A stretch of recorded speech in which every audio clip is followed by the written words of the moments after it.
باش بینرین هجاج استدین دنگ امریکا لواشنطن پایتخت خیرات ناو دکم ده برنامه نو ده جحفت رنگ و گرکنو ده بخت چاندو هنرا رنگین ده ده سالا نو ده لامریکا آماده کارین بالکش دبن بو فستیوال و خلاتین سینما جبر ویجی پیکر و نشانین خلاتان جالی هنرمندان دین آماده کرن جناوانا خلاتا SAG یا باشترین اکترین سینمای گول لوس انجلوس ل دل دارخستن و دوی مهده و به بلاف کرن دروجا سیشمی ده هفته چله ده پرده لسر پیکرین خلاتا SAG یا باشترین لیستکوان سینما سکرین اکتورز گولد اوورد هاته راکرن لبوربانک لباکوری لوس انجلس اوه پیکر جه برونزی هاتنه چیکرن به شوازا کونشوپی ده چیکرنا پیکرین برونزی ده گود داوی اوه مهیده ده چن هالیوود جبو شاهیا وی خلاتی لیبلی اف پیکر هر به اوایکی هنری گلکی بالکش هاتنه درست کرن جرا دبیجن شوازا شماوندایی و هر کسی که پیکران و برونز ناستی که ویزانه به افچیه. اف شوازا که پرکونه که به هزار سالان بردوام دیکه. هر یک جوان پیکران ده قالک خوده و دوی اف قالک به حلاندن دا که پیکر درکوه. هر وحاجی او به جمارن دا که وندا نبن. اف هنرک بالکشه. اف پیکر به شوازه که درست بن گو تایبتمندیه که دوان چاوا تکنیکا شما بکارتینن جبو رنگ کی جوان خوشک بده وان پیکران او به تایبتی جبو وی خلاتی تین چکرن زنگار لسر پیکران دخینن افتش دمکیه جبو پیشانگه هیه داوی زنگار جوان ده چو برونز دیار دبه و رنگ وانجی به دمه را تی گوهرتن جبر روشا هوای و هلگرتنا وان دناف دستان ده اف پیکرین برونز بالا اکتوران جی دکشینه به چاوا او هاتنه چیکرن و رنگین وان چاوا تی گوهرتن لگوری دمی و هلگرتنا وان من یک جو خارستان تشتاکی سیره وان جمرا گود کو گرانیاوه 12 پاونده من جی گود او نگرانه دما من هلگرد او یا گران بو وکو گوته زانین گوی خلاتین SAG ده 19 ماه چله ده بین بلاف کرن ده شاهیه که مزن ده للوس انجلوس. لی پاریس برهمین هر دو هنرمند نافدار الکساندر کالدر و پابلو پیکاسو ده پیشنگه که ده هاتنه نشاندان اف هر دو هنرمندین گو گلک آلیان ده جهفدو جدانه لی بلی دهن دمان ده او نزیکی هفدونه دهن خالین گرینگ ده گو بکارانینا رنگان یک جوانه و وکی دنی جی والاهی اولواندنا پیکران اف راپورت ویتشتی دیارت ده کاتێک خۆت دەکەی بە پیشانگەکەدا دەتوانیت تابلۆکانی کاڵدار لەگەڵ تابلۆکانی پیکاسۆدا ببینیت. سەکۆسوورەکانی لیلی کاڵدار بۆتە باگراوندێکی سەرنجڕاکێش و کارامە بۆ تابلۆکانی پیکاسۆ. ژیانی هەردووکیان لە زۆر ڕۆوە نزیک بوون لە یەکەوە. هەردووکیان لە ژێردەستی هونەرمەندە ناسرا و گەورەکاندا ڕاهێنانی هونەری کلاسیشان وەرگرتووە و ماڵ و ژیانی خۆیان بەجێهێشتۆ و ڕۆیشتون بەرەو فەڕەنسا و لەوێ داهێنانەکانیان دووبارە ساز کردوتەوە. بەڵام زۆر بە دەگمەن یەکتریان بینیوە و دوور بوون لە یەکەوە زۆر بەڕێکەوت کاتێک لە ساڵی 1930دا کاڵدار یەکەمین پیشانگای خۆی دەکاتەوە کە پێک هاتبوو لە کۆمەڵێک پیکر کە پرۆژەیەکی نابابەتیانەی پیکرسازی بوو لە گەلەری پێخسێ لە پاریس لەگەڵ پیکاسۆدا بە یەک شاد بوونەوە. جارێکی دیکە لە گەشتێکی هونەری دیکەدا لە ساڵی 1930دا لە پیشانگایەکی نێودوڵەتی لە پاریس کە تایدا پیکەری فوارەی مێرکوری کاڵدار بەرامبەر جۆرنیکای پیکاسۆ دانرا بوو. کاڵدار تاکە هونەرمەندێک بوو کە خەڵکی ئیسپانیا نەبوو بەڵام بەشدار بوو لەو بەشەی پیشانگاکەدا. پیکاسۆ و کاڵدار ناوازە و پڕبەرهەم بوون لە نێونەوەی خۆیاندا. پیکاسۆ لە ساڵی 1871دا لەدایک بووە و لە ساڵی 1970دا کۆچی دوایی کردووە. ئەلکساندەر کاڵداریش لە ساڵی 1970دا لەدایک بووە و دوای 3 ساڵ دوا بە دوای پیکاسۆ لە ساڵی 1976دا کۆچی دوایی کردووە. سەرباری نزیکی لایەنە هاوبەشەکانی کارە هونەرەکانیان لە یەکتریەوە بەڵام بەڕای شارەزانی مۆزەخانە هونەرەکان هاوشێوە سازیشی ڕووکەشانە بووە. ڕەنگە ئەوان ئایکۆنی نوێگەری بن بەڵام هەرگیز بیرۆکە هونەرەکانی خۆیانیان هاوبەشی پێنەکردووە لەگەڵ یەکتریدا سەرباری داهێنانە ناوازەکانیشان. ئەم پیشانگایە لەلایەن کوڕەزاکانی هونەرمەندەکانەوە سازکراوە لە کاتێکدا پیشانگاکە پێگاتووە لە 100 کاری هونەری 27 کاری ئەلکساندەر کاڵدار و 57 تابلۆی پابلۆ پیکاسۆ. نەوەیکی پیکاسۆ برناند ڕۆز پیکاسۆ دامەزرێنەری بەشدارە لە مۆزەخانەی پیکاسۆ مالاگاو بۆمان ڕوون دەکاتەوە کە پەیامی هەرە سەرەکی پێشانگاکە ئەوەیە توانیوێتی گزارش بکات لەو بۆشایی کە کاڵدار داهێنانی تیادا کردووە سەرڕێژ بە ئیلهامێکی گردوونی. پیکاسۆش هەستاوە بە وێناکردنی ژن و ژیان، بەڵام لەوە گرنگترەوەیە هەمووان باس لە هوەری ژیان و مەرگ و مرۆڤ دۆستی ئەوان دەکەن. کارە هوەرەکانیان خەڵک داوت دەکەن بۆ ئەوەی کارلێک بکەن بە پانتاییەک بۆ سازکردنی وەڵامدانەوەیکی سۆز ئامێزانە. ئەم پیشانگەیە سنگ دەخاتە سەر بوونی پەیوەندیەکی سەرەکی لە نێوان کاڵدار و پیکاسۆدا. ئەمە لە کاتێکدا دۆزرایەوە کە بە شێوەیەکی تایبەت لە دۆزینەوەی بۆشاییدا بووە یان نەبوونی پانتایی.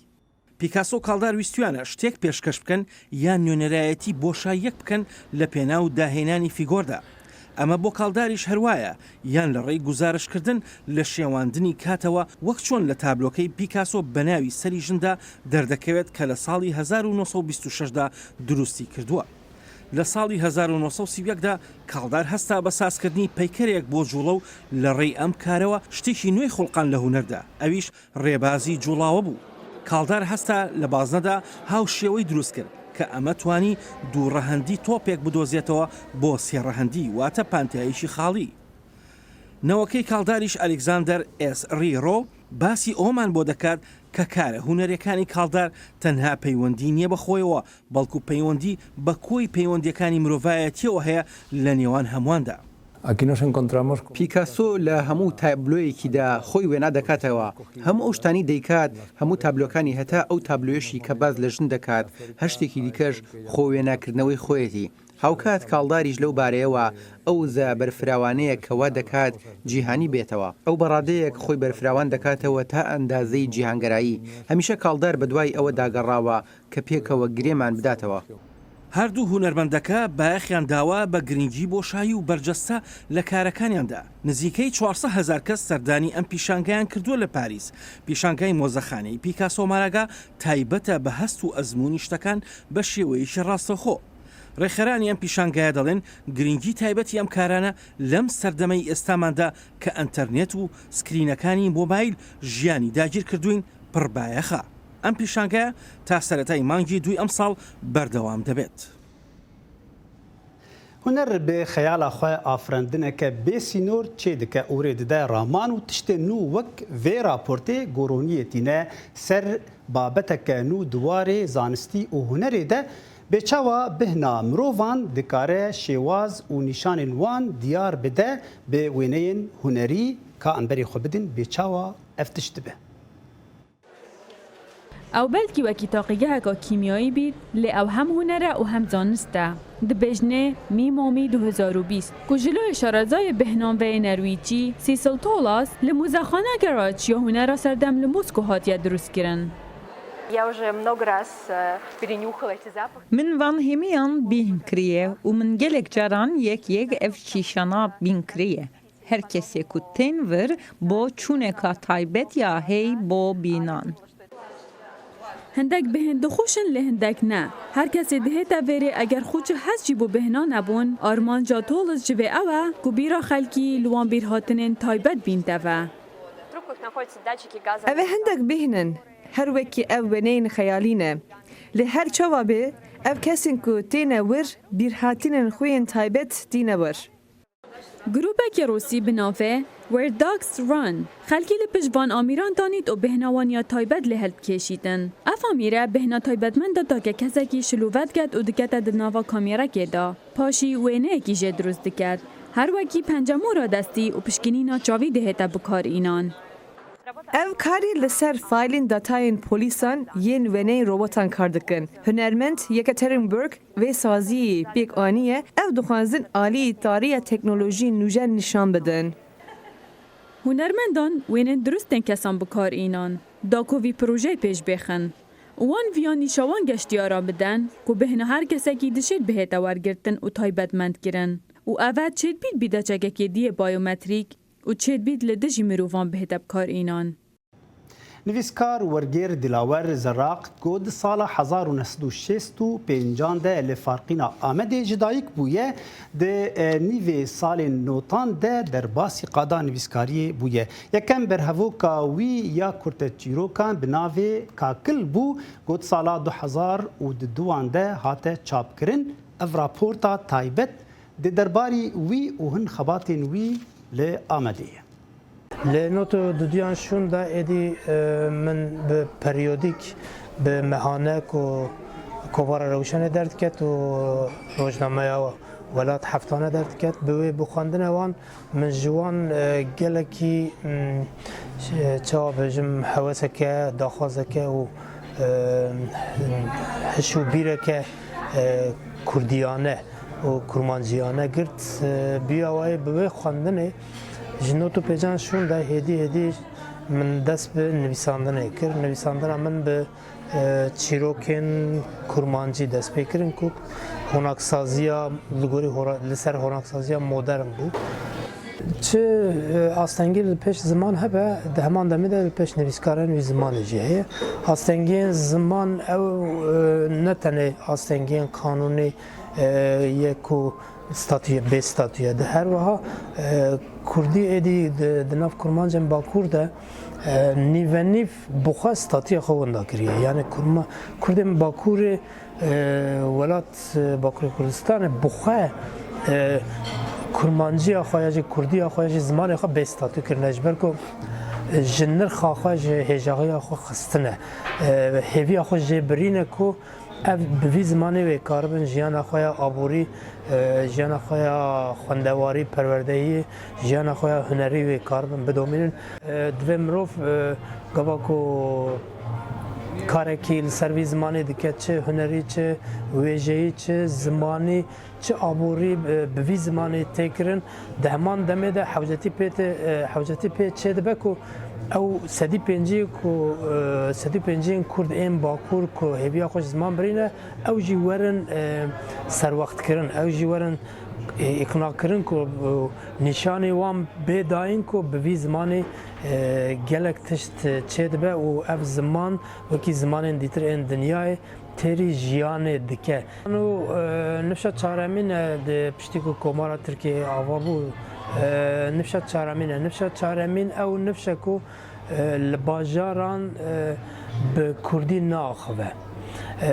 لباجار کو دجی لوی باجار کردی نایاخفتن تو دنگه کی کردی سدی وک رجای ام نبیجن ل بگیشتی کردی نایاخفتن او نفشه کو ده ایدی دسر هشمندی ر برای خود در زمان هم دوار سیاست ده هم دوار هنر ده هم دوار نویسکاری هم دوار زمان ده وک زمان وکی خوابونی از شرط خوابونی خود شرط حبونی خود بینش برای که برای خود ده روشن پلیتیک و قانونین کو و پیکانین کو در و قانونی تن سپاندن تن کردان تن فرض کردن دبست ادم کو گلک کس مروف خواه گاوک یعنی چند کا بدن عالی دا کو کاربن خواه بپارزن او نه خواه او خواجه دور خستن یا جی دبجه بردان نینه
لێ دهۆکێ ژنەکە کارسازا جل و بەرگان پێشەنگەهەکە تایبەت ژیا جل و بەرگان لێ دهۆکێ vekiriye lê belê bi şêwazeke balkêş got beşek ji vê pêşengehê daye pirtûkan da got kesên serdana vê pêşengehê dikin garibin pirtûkan bibînin û bikirin jî selam balayî serdana wê kir û ji me re ev raport amade kiriye.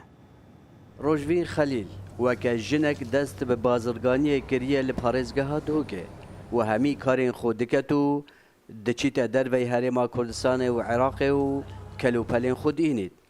Pêşangehek cilûbergên jinan vekiriye bi şêwazek nû. Rexek cilûberg û pêdiviyên jinan û layê diyê dukanê kiriye perdûkxane. Çunke dibêjin perdûk baştirîn hevala ji bo avakirina mirovî. Ez wekû takekes min gelek min xweş xwandina pertûkê dîtiye min viya bikirin me yên hêja jî dema tê nevêrêt êk dem da tên bû cilûbergî çavê pertûkê jî dikevîtin bixwe pertûkê jî bibîtin wextê bejn û bala xwe ciwan ket heman dem da bişêt mifayekî bigehnîte mişkê xwe jî ava biketin. gelek ya giringe jin wê bawerê bi xwe bi xwe çêketin bawerî bi xwe hebîtin her wisa bawerî bi xêzana xwe çêketin û xêzan jî harîkar û piştevan bîtin heta jin bişêt vî karî encam bidetin digel jinê û şiyanê jinê kêm nebînin çikû jin jî dişêtin vî karî encam bide bi serkev rast asteng têne pêşiya mirovî lê eger malbatiya harîkar bît mirov dêçe bi serkevtiyane derbas digetin û jiyan wisa dixwazîtin jin û zelam yaban dibêjîtin jin destê rastiya û zelam destê çepê eger her du tamam kerît êk nebin neşin pêk vekareke baş encam bidin cujber hindê jiya fere jin jî destê xwe bikete destê zelamî de û pêk ve kar bikin û jiyara xwe xweş bikin. Jina Kurd mil bi milê zelamî berev bazirganiyê diçît û hewl dide bibîte yek ji jêderên dehatê nav malê. Selam balayî dengê Amerîka dohak. Lê welatê Finlandê xanima hunermend Kajja Kioro pêşengeheke taybet li dar xist bi berhemên xwe yê bi piranî ji kereste û alavên ji xwezayê û siriştê ne wekû hişyariyekê got çawa jîngehê biparêzin û siriştê jî ji van tiştana rizgar bikin.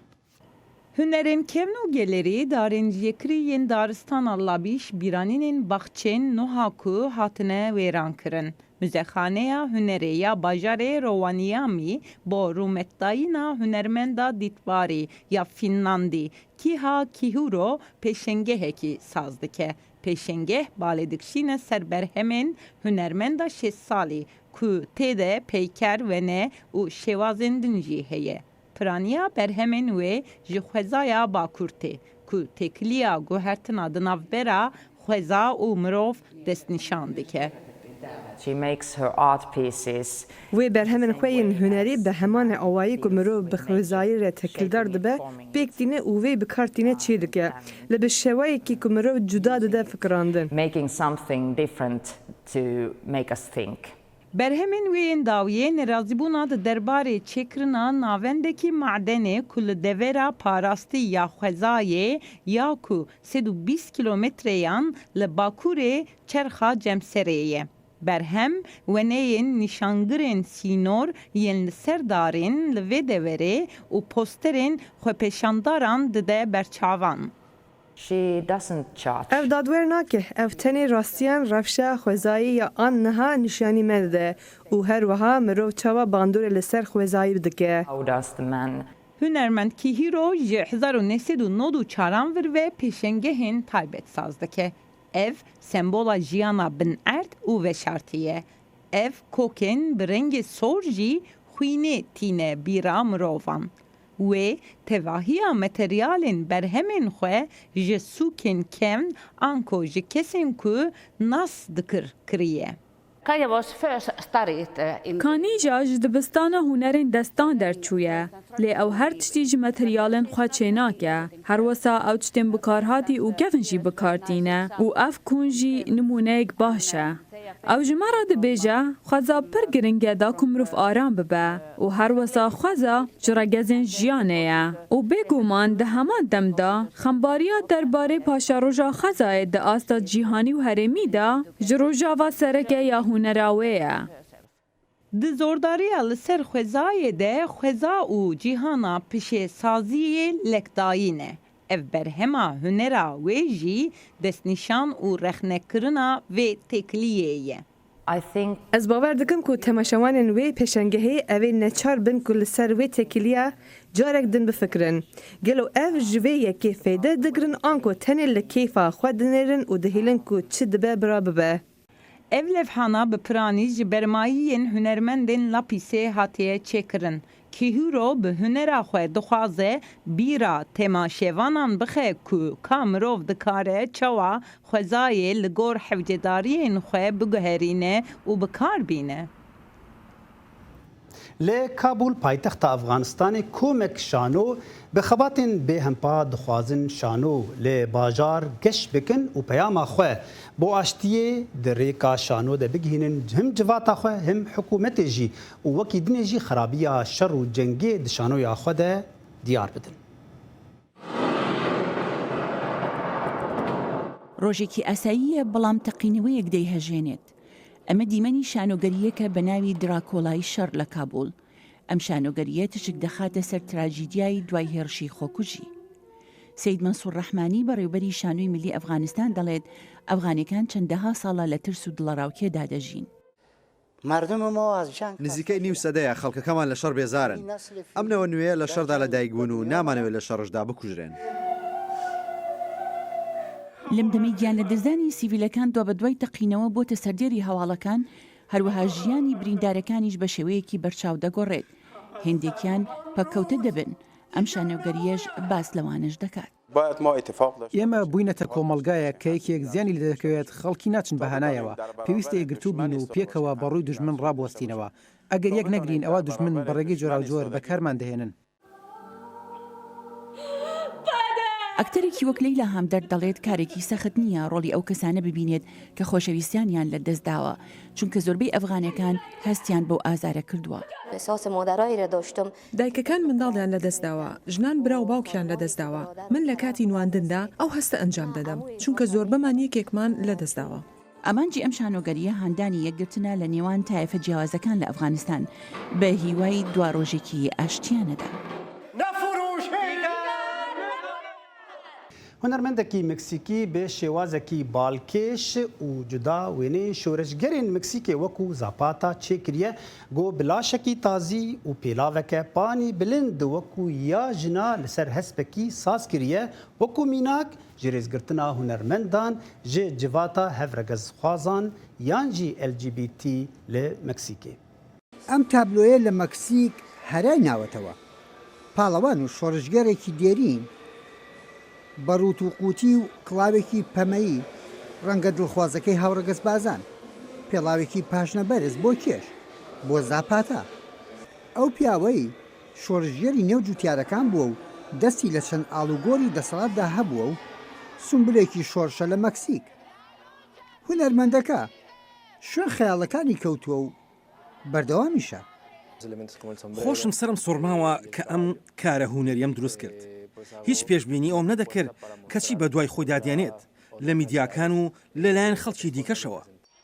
لە دەرەوەی ئەم مۆزەخانەیە و لە ناوەش پشتیوانە تووڕەکانی شۆڕژگێر زاپاتە دەیانەوێ ئەو وێنانە لا بدرێت. تەنانەت دەیانەوێ ئەو سنبولەشمان لێ بسێن و پەراوێزمان بخەن. ئەوەی کراوە بەرامبەر کێش بەرامبەر ئەو سەرکردەیە کە ئەم وڵاتەی بۆ دروستکردین و بەرگریان لە خاک و سربەخۆیی کرد. ئەم حکومەتە ملکەچی بەجیهانی بوونە و ئازادی ڕادەربرینشیان تێکداوە. زاپاتە وەک هاوڕەگەز خواز خراوەتە بەرچاو. هاوڕەگەز خوازانی مەکسیک وێنەکانی شۆڕژگێرەکە بەدڵی ئەوان بوو. نابێت ڕێگە بەو کردەوە توندوتیژیانە بدەین وەک کۆمەڵگا دەبێت بەردەوام بەرەنگاری ببینەوە لە پێناو هەموواندا دژی ئەو توندوتیژیانە بوەستینەوە لەبەرەوەی توندوتیژیەکان دەبنە مایی تاوان مەکسیکیش لە ڕیزبەندی دووەمدایە لەنێو ئەو وڵاتانەی تاوانی ڕق و کینەی تیادان. تابلۆی هونەرمەندەکە لە مۆزەخانەی هونەرە جوانەکانی مەکسیکۆ شۆڕژگێرەکە زاپاتای لە دیمەنی جیاوازدا نیشانداوە بۆ یەکلابوونەوەی ئەو شەڕە کللتوریە تەنانەت سەرۆکی وڵاتیش هاتە قسەکردن من لەگەڵ توندوتیژیدا نیم لەگەڵ درێژیکردن بۆ سەر یەکتری لەگەڵەوەدا نیم کە لە مۆزەخانەکە ڕوویداوە هێرشکردن سەر چالاکۆن و ئەندامانی ئەو ڕێکخراوەی بەرگری لە ئازادی دەکەن سەرکردەیەکی دێرین قاڵبووی شۆڕشی چینایەتی لە تابلۆی سەرنجڕاکێشی خەیاڵی هونەرمەندێک کۆمەڵگایکی خستۆتە بەردەم تاقیکردنەوەیەک یحیا بەرزنجی دەنگی ئەمریکا واشنگتن لێ چینê festîvala peykerên ji qeşayê hate li darxistin ev festîvala navnetewî got ji gelek welatan hunermend û peykersaz behreyên xwe didin pêş û dikevin rikberiya sazkirina peykeran ji qeşa û bûzê ka li vê raportê temaşe bikin.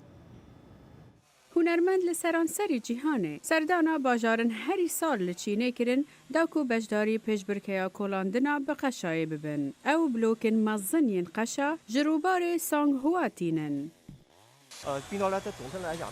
تایبەتمەندیên کۆڵاندنا قەشە ئەوە ku zû dişkê û dihele loma karekî zehmete. پێشبرکە بۆ درێژایە دوو ڕۆژان لێ هەربن بڕێوە دچە کو لە پارێزگەها هەی لانگ ژیانگەیە 6 کەس ji 30 تیمن جیاواز ji welatên wekû ئەمریکا، رووسیا، کوریا، منگۆلیا، کەنەدا و هەندێ بەشداری kirin. من berê kolandina qeşa li Alaska dikir. Piştra min zanî ku li Çînê pêşbirkeka taybet heye. Ev 20 sala xewna min e ez bên vir û beşdariyê bikim. Îsal xewna min bi cî hat. Tiştê bala bîner dikşîne ew e ku hunermend ûtî bikartînin da ku cihên vala bigirin.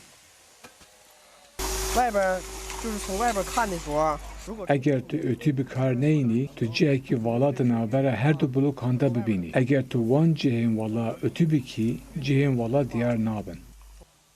Pêşbirk dê festîvala 36 ya navnetewiya kolandina qeşayê dest pê dike. Di vê festîvalê de gelek ahengên din hene wekû mele û her wesa şahiya li ser befrê. Bînerên hêja li vir em giştin dawiya bernama xwe hetanî bernamak din û gereke nû di nav reng û awazan de herşad bin.